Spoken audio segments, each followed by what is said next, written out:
think it's the gridlock in Congress, the idea that people are talking about personalities and ideological lockstep when they ought to be talking about the substantive matters so we can move our country forward. Well, I think, again, talking about the substantive issues as we are facing job loss and the need for an educated workforce, the investment in that future for our country is necessary. At the same time, we're discussing those challenges.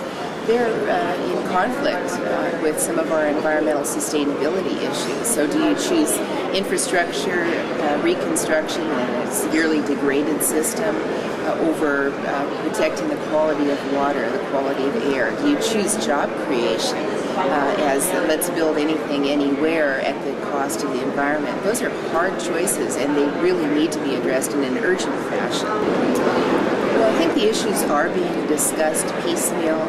As I mentioned earlier, I think the focus has been more on, well, we promise no new taxes or no fees, when in fact the needs of cities are nonpartisan and pressing. And so when people talk about cutting revenue, they're also talking about cutting services.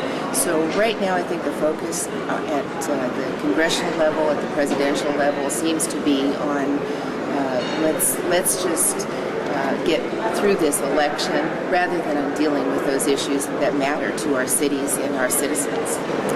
Our city is challenged. I think we're doing better than most because of the nature of our economy. It's based heavily in education and healthcare. But we have always lived within our means within the state of Idaho. It's a challenge as we see state revenues declining and the contributions to some of the services, social services, healthcare considerations, help for people with mental illness and substance abuse. Those repercussions are felt at the local level. We're relying a lot more on volunteers and service organizations. We're patching it together, but it's definitely a challenge.